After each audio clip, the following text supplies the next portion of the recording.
salah satu komunitas yang ada di Cirebon. Komunitasnya anak muda apa isinya orang tua nanti kita nggak tahu.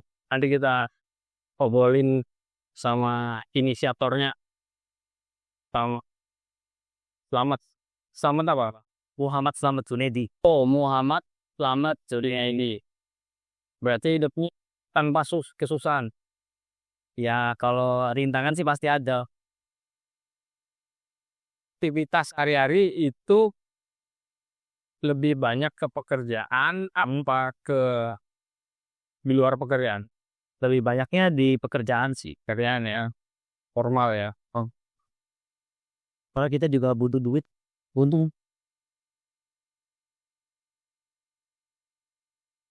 Selamatnya asli orang Cirebon. asli orang Cirebon. Oleh Cirebon. Ya, dari lahir. Dari lahir. Mbak Buyut juga Cirebon. Iya, Berarti punya keturunan dari keraton. nggak tahu sih kalau itu oleh menurut ya. Tapi kalau ibu sebenarnya keturunan Sunda ya. Cuma besarnya di Cirebon. Terus ya, kalau bapak itu kalau keluarga bapak ya itu dari Jawa. Wah, Sundanya itu nama Nati, Bu. Kuning ada. terus Garut, Ciamis, nggak tahu. Weh. Nah, masuk ke komunitas, Mut. Kamu kan punya komunitas permainan tradisional. Namanya apa? Namanya Cirebon Traditional Game. Cirebon Tradisional Game. Bagaimana ceritanya kenapa bisa mendirikan Cirebon Tradisional Game? Awalnya itu dari bulan Maret 2020. Oh, Tahun kemarin. iya. Itu saya awalnya cuma sekilas aja ya, lagi lihat YouTube gitu tuh. Nah, muncul tuh kayak apa sih? Video kenangan masa kecil gitu tuh. Terus eh, terus itu Maret. Nah, April 2024-nya itu saya berencana pengen eh, wah, kayaknya seru nih mengenang masa kecil nih. Baru rencana ya itu April 2024. Nah, terus sambil mikirin kira-kira apa ya mainan masa kecil yang bisa dimainin lagi sekarang tapi eh, yang nggak terlalu ribet atau apa namanya yang simple gitu tuh bisa dimainin secara santai sama seusia saya juga gitu. Nah, terus dari situ kepikiran wah kayaknya main monopoli bisa nih. Terus akhirnya Mei 2024 itu eh saya kayak mengajak teman-teman terdekat saya gitu tuh. Nah, ngajak, ayo main monopoli, mau nggak yuk main monopoli gitu. Terus mereka kan pada mau, iya boleh tuh, tanya seru tuh. Nah, saya Mei 2024 itu kita saya sama teman-teman terdekat tuh eh, ngadain main monopoli rutin gitu setiap Sabtu Minggu gitu yo. Pas bagi pulang kerja atau enggak selesai kerja gitu atau hari libur. Nah, kita main monopoli bareng nih sama teman-teman terdekat. Terus itu main monopoli rutin diadain tiap minggunya. Eh, jadi setiap minggu itu kita main monopoli dengan orang-orang yang berbeda. Kan kalau monopoli kuota maksimalnya kan 4 orang ya main. Nah, sedangkan teman saya kan banyak. Jadi dibagi tuh. Misalkan minggu ini saya sama si B, C, D gitu. Nanti itu depannya saya sama si E, F, G, H gitu. Jadi biar gak bosen juga. Mungkin kalau terlalu sering ketemu kan bosen ya. Ya. Nah, tapi perasaan minggu kini wis main monopoli. Masa minggu depan main monopoli maning. Karena kan ada bosennya. Terus tuh tiap minggu berjalan terus. Terus ya sampai kurang lebih 1 tahun lah berjalan main monopoli itu. Nah, sempat itu kan Mei 2024 awalnya. Terus bulan Juni 2024. Nah, itu kebetulan kan hari ulang tahun saya ya. Nah, saya tuh mengadakan kayak turnamen monopoli gitu tuh sama teman-teman lain lah, teman-teman. Turnamen monopoli maksudnya gimana itu? Maksudnya mengadakan perlombaan atau gimana? Iya kayak lomba gitu. Oh iya. Jadi misalkan pekan ini yang tanding si A, B, C, D, nanti yang menangnya siapa, nanti buat ditaruh di final pas hari puncak ulang tahunnya gitu. Nah, minggu keduanya yang main si siapa gitu, nanti yang menangnya buat difinalin di puncaknya gitu. Jadi pas saya kan ulang tahun tanggal 28 Juni. Pas puncaknya itu 28 Juni ya kayak grand final gitu. Nah, di situ penentuan juara nih, juara satu, juara dua, juara tiga siapa. Nanti juara satu hadiahnya ini, juara dua hadiahnya ini, juara tiga hadiahnya ini. Nah, dari situ kan mereka semangat tuh, kayak bisa mengenang masa kecil, tapi dimainin secara versi dewasa gitu. Kan relate ya kalau main monopoli tuh. Eh, Kayak di monopoli kan ada bayar pajak, bayar tagihan ini, bayar perusahaan listrik, ini udah kehidupan dewasa nih. Nah, dari situ itu turnamen udah ya ceritanya nih. Nah, terus setelah turnamen masih berjalan lagi nih berbulan-bulan sampai Juli 2025. Di bulan Juli 2025 itu saya mulai ada pemikiran gini, kayaknya bisa deh selain monopoli permainan tradisional lain yang bisa dikembangin gitu tuh, dipopulerkan kembali. Terus dari situ Juli 2025 kita mulai merambah ke permainan-permainan tradisional yang lainnya gitu ya. Kayak songklak, terus gobak sodor, apalagi sih main karet, bola bekel, boy-boyan dan lain-lain gitu. Nah, untuk Juli 2025 itu kita mulai memunculkan istilah komunitas gitu. Namanya Cirebon Traditional Game. Itu Juli 2025-nya. Cuma kalau secara histori pendiriannya itu dari Mei 2024. Berarti perjalanannya setahun sebelum eksistensi Cirebon Traditional Game. Traditional Game itu diadakan gitu ya. Iya. Kalau secara waktu nih tanggal berapa lahirnya Cirebon Traditional Game?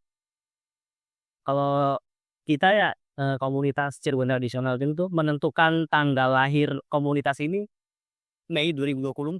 Oh itu Mei 2000. Jadi kita maksain diri ya Mei 2024 itu sebagai tanggal lahir Cirebon Traditional Game.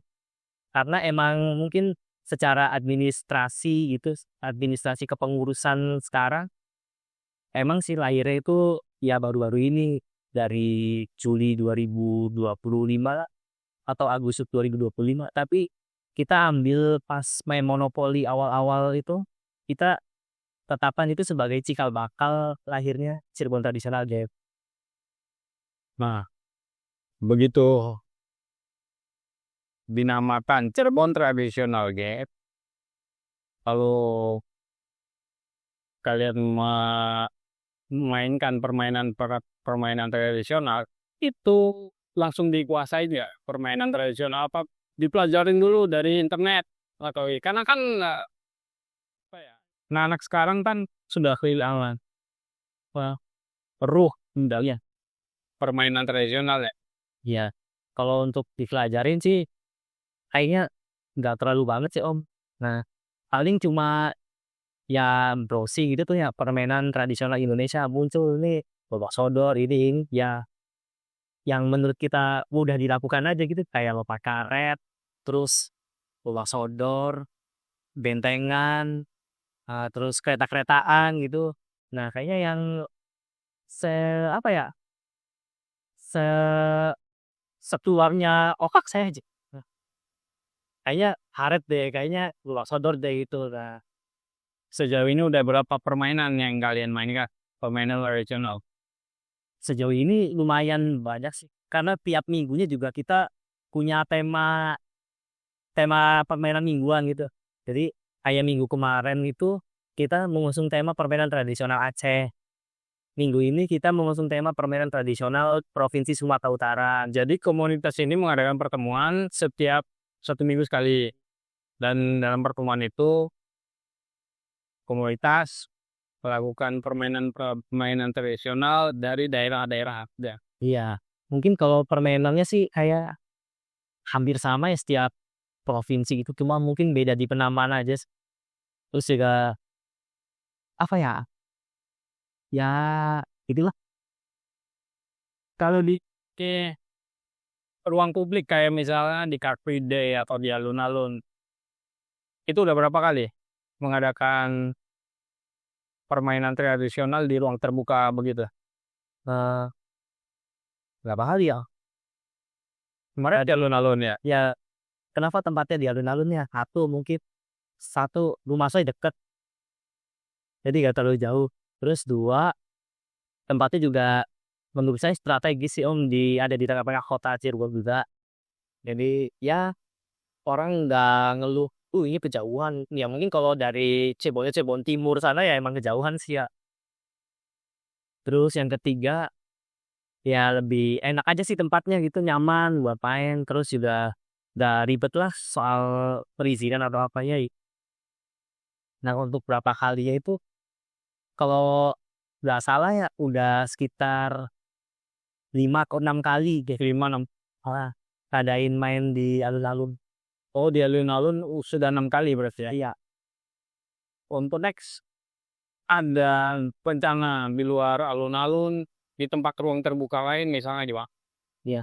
Eee, ada sih sebenarnya, eee, sebenarnya gini ya Om ya, kalau apa, masalah tempat itu kita melakukan sistem voting gitu. Voting di grup grup anggota gitu ya, grup umumnya tuh, grup Cirebon Traditional Game. Nah, jadi minggu ini mau main di mana nih, nanti kan ada listnya, ada Lotte Jaksan, terus Lapangan Bima, terus dan tempat-tempat lainnya. Nah ternyata setelah di-voting itu yang terbanyak itu ya alun-alun Kejaksan gitu. Jadi ya walaupun kita sebenarnya ada keinginan mau main di tempat lain, tapi kita juga, harus apa ya, menghargai keputusan Yang lain? yang lain, keputusan musyawarah bersama. Sejauh ini sudah berapa permainan tradisional? Itu enggak yang kalian permainkan? 10 deh kalau nggak salah. 10. Iya, Apa aja itu bisa sebutin? monopoli, Napoli. terus lompat karet, gerobak sodor. Lompat karet kan banyak versinya ya setiap daerah. Nah, saya dulu tuh yang kalau di Sumatera Utara dulu disebut namanya Yeye.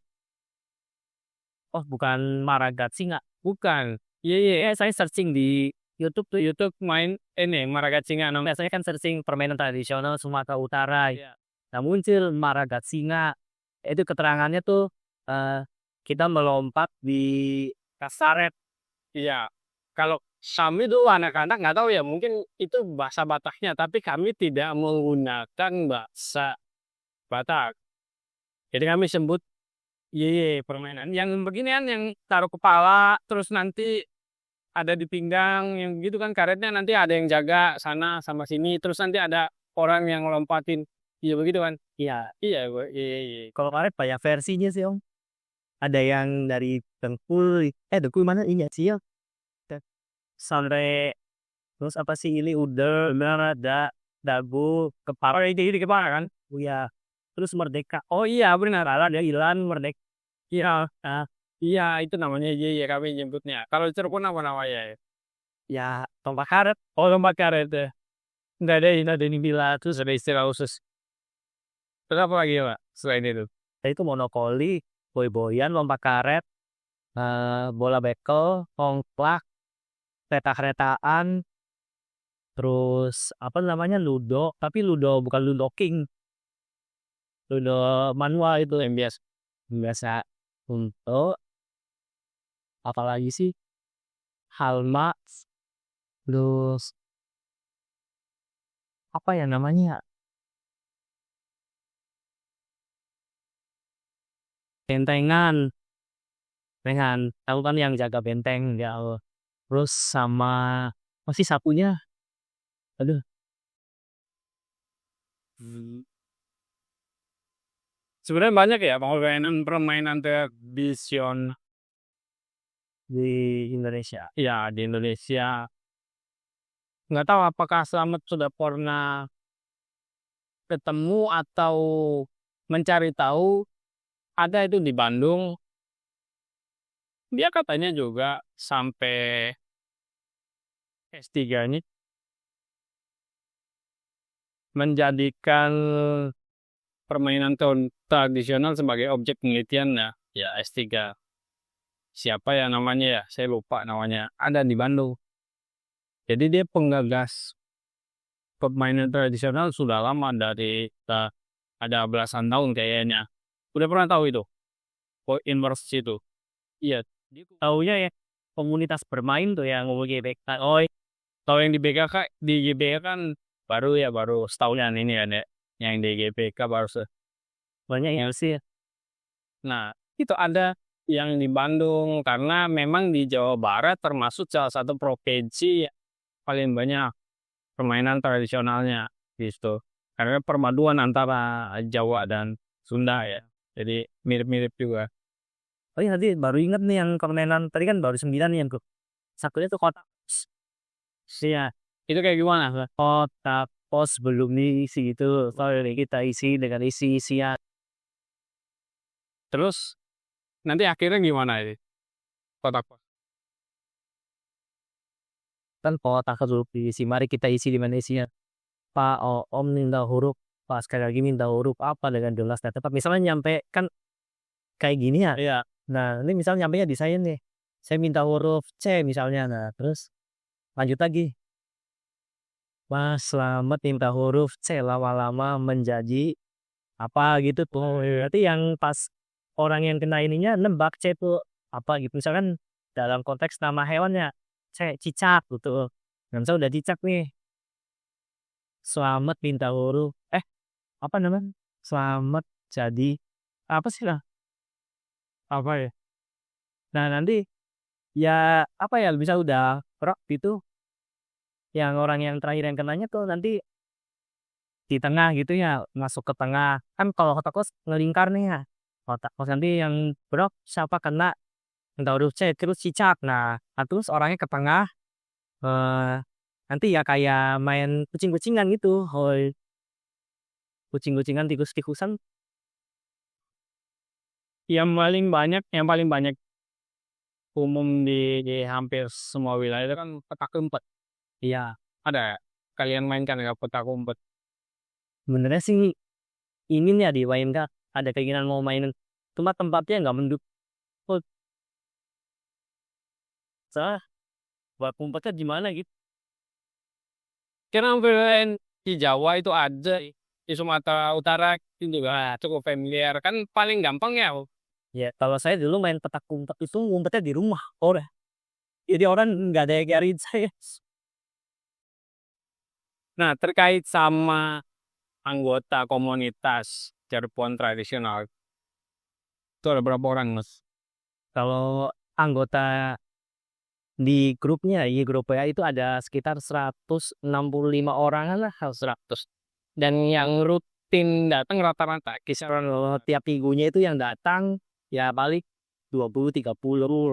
Bahkan pernah minggu kemarin itu tembus sampai 65 orang yang datang 65. Oh, berarti ya dari alhamdulillah. dari 100 orang yang ngelis tuh yang datang 65. Alhamdulillah.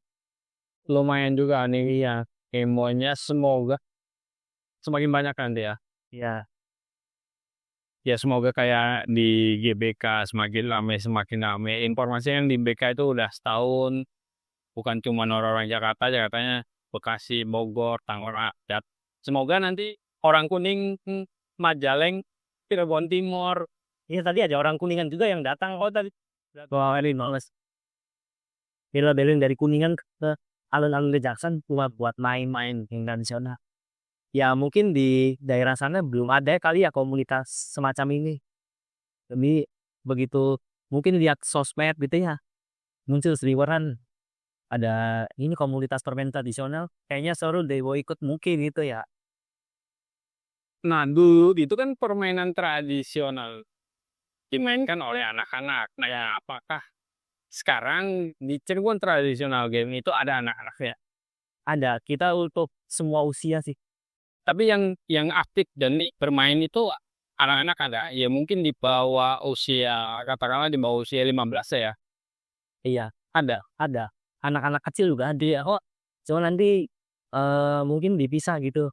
Jadi kan nggak mungkin anak-anak main sama orang dewasa. Nah, ini yang anak-anak ada nih permainan kayak congklak, Polyapple, atau monopoli gitu.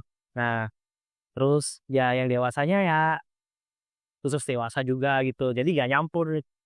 Karena kan jadi saya memahamin bahwa Cirebon Traditional Game orang-orang dewasa itu seperti ruang nostalgia, tetapi bagi anak-anak juga bisa untuk pembentukan karakter, kan ya. Kalau dulu kan karena memang nggak ada gadget, terus sangat sosial, tingkat sosialnya sangat tinggi dulu, zaman dulu gitu kan. Dan itu jadi media atau apa ya, jadi semacam tempat pembentukan karakter anak pada waktu itu, dan anak-anak memang main gampang.